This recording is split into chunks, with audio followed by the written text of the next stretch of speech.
जय हिंद दोस्तों, स्वागत है आप सभी का मिस्टर एकेडमी जबलपुर में।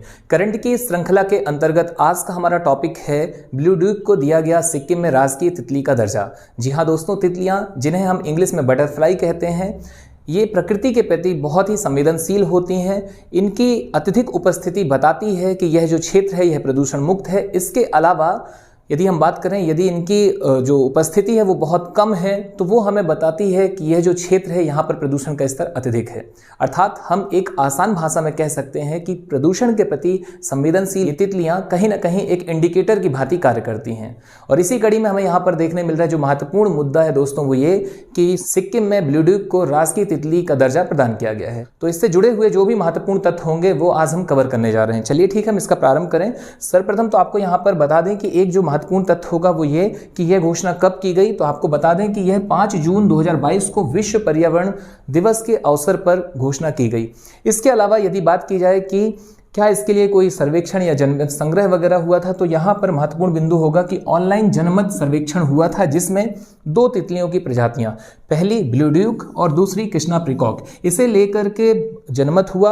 और इसमें जो वोटिंग है दोस्तों वो 57% वोट ब्लू ड्यूक के पक्ष में थे, जबकि 43% कृष्णा प्रिकॉक के पक्ष में।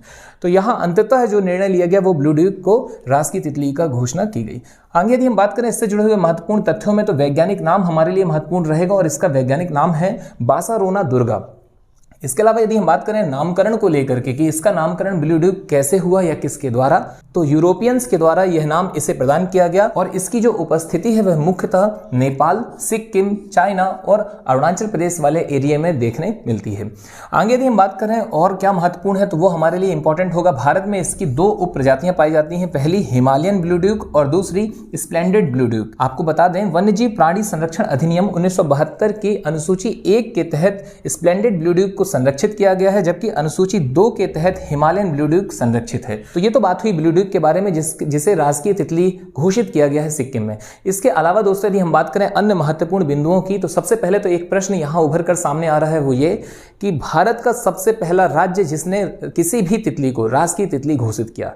इसका आंसर आप कमेंट बॉक्स में जरूर बताइए। इसके अलावा यदि हम बात करें और क्या महत्वपूर्ण हो सकता है, तो वो सारे लिस्ट इंपॉर्टेंट होगी, वो सारे राज्य महत्वपूर्ण होंगे जो किसी न किसी रूप में राजकीय तितली को घोषित किए हुए हैं।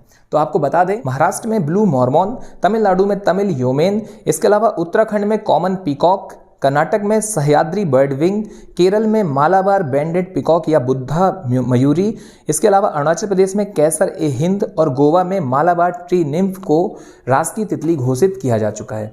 आगे यदि बात की जाए दोस्तों मध्य प्रदेश के पर्सपेक्टिव से, तो यहाँ पर महत्वपूर्ण बिंदु रहने वाला है मध्य प्रदेश में राजकीय तितली की घोषणा की गई है या नहीं। तो आपको बता दें, अब तक किसी भी तितली को मध्य प्रदेश में राजकीय तितली का दर्जा प्रदान नहीं किया गया है। इसके अलावा जो महत्वपूर्ण बिंदु होंगे मध्य प्रदेश के लिहाज से, तो वो हो सकता है कि मध्य प्रदेश में तितली पार्क, तो आप इसे नोट कर लीजिएगा। मध्य प्रदेश में गोपालपुर रायसेन में पहला तितली पार्क स्थापित किया गया और हाल ही में इंदौर में दूसरे तितली पार्क की स्थापना की गई है।